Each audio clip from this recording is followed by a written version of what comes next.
किराएदार बेटा। उठ जा नालायक, सुबह के 8 बजने को है। तुझे एग्जाम नहीं देना क्या? थोड़ी देर और सोने दीजिए ना पापा। तू उठता या फिर मैं तेरे ऊपर पानी फेंकूं? रोज गधों की तरह सोता रहता है, पेपर की कोई टेंशन ही नहीं है। और एक हमारा समय था जब हम पेपर में फेल होने के डर से रात भर पढ़ा करते थे, सो ही नहीं पाते थे। तो क्या अब आप उसका बदला मुझसे लेंगे? मैं 15 मिनट बाद उठ जाऊंगा, आप प्लीज जाइए, मुझे डिस्टर्ब मत कीजिए। इतना कहकर रौनक रजाई ढककर फिर से सो जाता है। तू ऐसा नहीं मानेगा, रुक मैं अभी पानी लेकर आता हूं। बस फिर क्या था, इतना कहकर वो भागते हुए बाथरूम में जाते हैं और पानी की एक बड़ी सी बाल्टी लाकर रौनक के ऊपर फेंक देते हैं। पानी पड़ते ही रौनक झट से उठ जाता है। ये आपने क्या किया पापा? अब तो उठेगा नहीं तो यही करना पड़ेगा ना। वैसे थैंक्स डैड, आपके कारण ना अब मुझे नहाने की भी जरूरत नहीं पड़ेगी। चलिए अब आप माँ से बोलकर मेरे कपड़े निकलवा दीजिए, तब तक मैं ब्रश कर लेता हूँ। वैसे कल ना आप एक काम और करना, नहलाने के साथ साथ मुझे ब्रश भी करवा देना। ये ब्रश करने में ना मुझे बहुत आलस आता है। रौनक की बातों से अरविंद का मुंह खुला का खुला रह जाता है। वो अपनी पत्नी कमला के पास जाता है और रौनक की हरकतों के बारे में बताता है, जिसे सुन उसकी पत्नी हंसने लगती है। तुम अपने बेटे को समझाने के बजाय हंस रही हो। रौनक बच्चा है, धीरे धीरे सुधर जाएगा, आप क्यों उसके पीछे पड़े रहते हो? अभी नहीं सुधरेगा तो कब सुधरेगा? 10वीं क्लास में है रौनक, वो अब कोई बच्चा नहीं रहा। अरविंद की इतना बोलते ही वहां रौनक भी आ जाता है। क्या डैड, मैंने आपको एक काम दिया था, वो भी नहीं हुआ आपसे। अरे क्या हुआ बेटा? माँ, मैंने डैड से बोला था कि वो आपको बोलकर मेरे स्कूल की यूनिफॉर्म निकाल दे, लेकिन मेरे पीछे पड़ने के अलावा इनसे एक काम ढंग से नहीं होता। देख रही हो कमला, देख रही हो अपने लाडले को? अरे आप चुप रहिए जी। चलो बेटा, मैं तुम्हें कपड़े निकाल कर दे देती हूँ। बस ऐसे ही साल पर साल बीतते जाते हैं, लेकिन रौनक के रवैये में कोई बदलाव नहीं आता। वो पहले से भी ज्यादा आलसी और पूरी तरह अपने माता पिता पर निर्भर हो जाता है। 2 साल बाद पता नहीं कहाँ गायब रहता है पूरे दिन, अब तक तो आ जाना चाहिए था। अरे आप इतनी फिक्र क्यों कर रहे हैं उसकी? दोस्तों के साथ खेल रहा होगा, आ जाएगा अभी। ये कोई टाइम है खेलने का? 10 बजने वाले हैं, इतनी रात में कौन खेलता है? कमला कुछ कहती उससे पहले ही रौनक वहां आ जाता है। मम्मी जल्दी से खाना लगा दो, बहुत भूख लग रही है। तुम्हें तब तक खाना नहीं मिलेगा जब तक तुम बता नहीं देते कि इतनी रात गए कहां से आ रहे हो।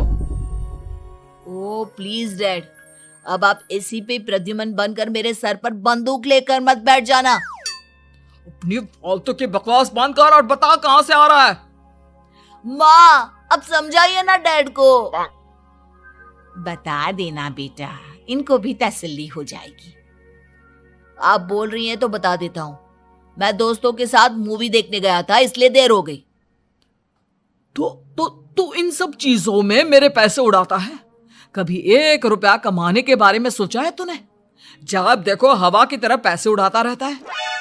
माँ अब आप इन्हें चुप करा दीजिए, वरना ना मुझे गुस्सा आ जाएगा। अच्छा क्या कर लेगा? बता ना क्या कर लेगा तू? वैसे बात तो ठीक ही है, मैं कर ही क्या सकता हूँ, पैसे तो फिर भी मैं आपसे ही मांगूंगा ना। चलिए अब ये सब बात छोड़िए और मम्मी मेरे लिए खाना लगा दीजिए। अभी लगा देती हूँ बेटा। मैं बता रहा हूँ कमला, एक दिन ये ऐसे ही बिगड़ जाएगा। ओफो, आप क्यों इतना पीछे पड़े रहते हो मेरे बच्चे के? बात की बाद में देखेंगे, अभी आप शांति से उसे खाना खाने देंगे। अगले दिन डैडी मुझे 10,000 रुपए चाहिए। हाँ? अब इतने पैसे क्यों चाहिए तुझे? डैड आप बिना सवाल किए कभी पैसे नहीं दे सकते क्या?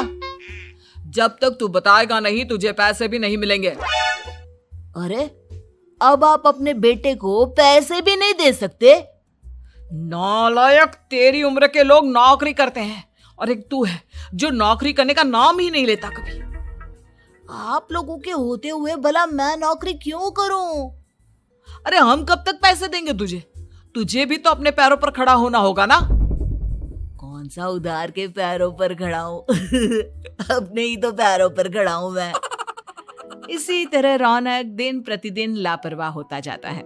उसकी लापरवाही को देखते हुए अरविंद और कमला अपने बेटे की शादी कराने का फैसला लेते हैं और 1 महीने के अंदर अंदर ही रौनक की शादी मेघा नाम की लड़की से करा देते हैं। शादी के कुछ दिन बाद, रौनक, मुझे एक अच्छी सी साड़ी चाहिए, आप ला दोगे ना?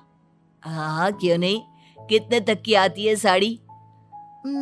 यही करीब 5,000 तक की। तुम चिंता मत करो, मैं आज ही डैडी से पैसे मांगकर तुम्हारे लिए साड़ी ले आऊंगा। आप कब तक ऐसे ही अपने पापा से पैसे मांगते रहेंगी?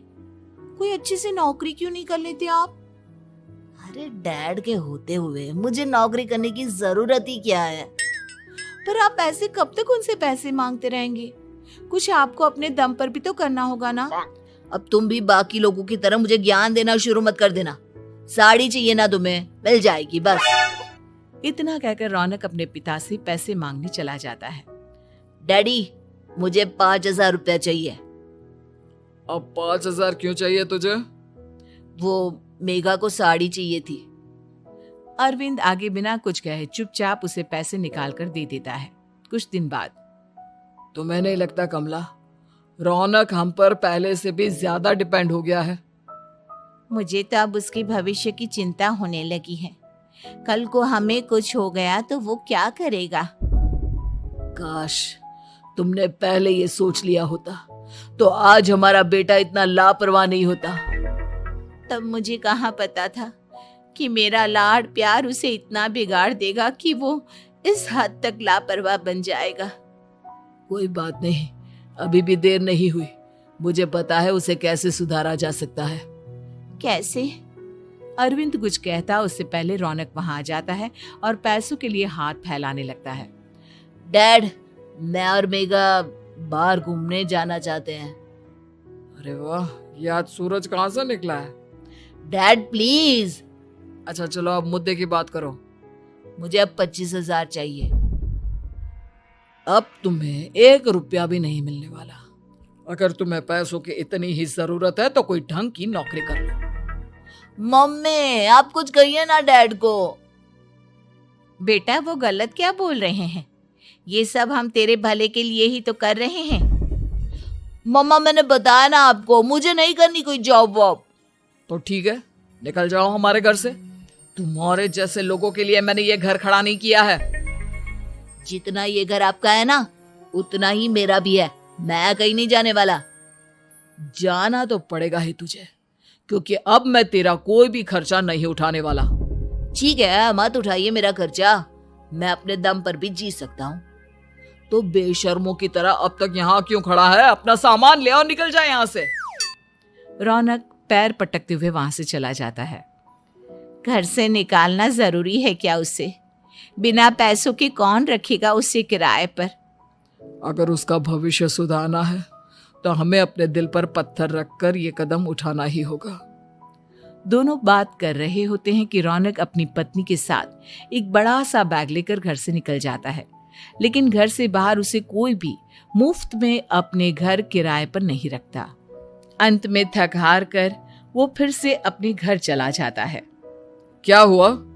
थोड़ी देर पहले तो दहाड़ते हुए घर से निकला था, अब क्या हुआ? नहीं रखा ना किसी ने तुझे किराए पर? डैड प्लीज, मैं कुछ दिनों में कोई अच्छी सी नौकरी शुरू कर दूंगा। आप तब तक तो हमें रख लीजिए प्लीज। सुबह से रात हो चुकी है लेकिन कोई हमें रखने को राजी नहीं है। अब आप ही बताइए, इतनी रात को मैं मेघा को लेकर कहाँ जाऊंगा?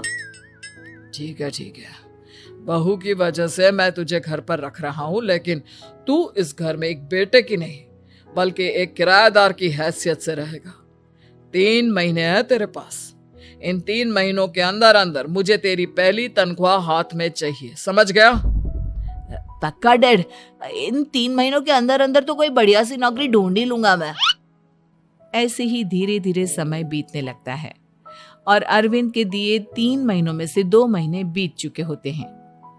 पापा जी ने हमें 3 महीने दिए थे, जिसमें से 2 महीने तो बीत चुके हैं। अब ये आखिरी महीना बचा है। अरे तुम चिंता मत करो, आज मेरा ना 2 जगह इंटरव्यू है, दोनों में से कहीं ना कहीं तो जॉब लग ही जाएगी। अच्छा, all the best. Raunak interview के लिए निकल जाता है, जिसके बाद शाम में रौनक घर आता है। कैसा गया इंटरव्यू? आपकी नौकरी लगी या नहीं? अरे पहले सांस तो ले लेने दो अच्छे से। बताइए ना, मुझसे तो जरा भी इंतजार नहीं हो रहा है। वो दरअसल बात यह है कि मेरी नौकरी तो लग चुकी है, लेकिन पैसे बहुत कम है। कितने पैसे हैं? 15,000। इतने में अरविंद और कमला मिठाई का डिब्बा लेकर आ जाते हैं। बधाई हो बेटा। हम जानते थे तेरी जॉब जरूर लगेगी। लेकिन मेरी सैलरी बहुत कम है मम्मा। कम है तो क्या हुआ, धीरे धीरे बढ़ जाएगी। हाँ बेटा, हम तो बस चाहते थे कि तू अपने पैरों पर खड़ा हो जाए। मतलब अब आप मुझे घर से नहीं निकालेंगे? नहीं, ये सब हमने तुझे जिम्मेदार इंसान बनाने के लिए किया था। Thank you mummy papa. अगर आप दोनों ऐसा नहीं करते तो मुझे कभी अपनी जिम्मेदारियों का एहसास तक नहीं होता। आज आपने मुझे सिखा दिया कि इंसान का अपने पैरों पर खड़ा होना भी जरूरी होता है। इतना कहकर रौनक झट से अपने माता पिता के गले लग जाता है और अपनी कमाई की पहली तनख्वाह वो अपने माता पिता के हाथ में सौंपता है। इस तरह रौनक एक गैर जिम्मेदार व्यक्ति से एक जिम्मेदार व्यक्ति बन जाता है।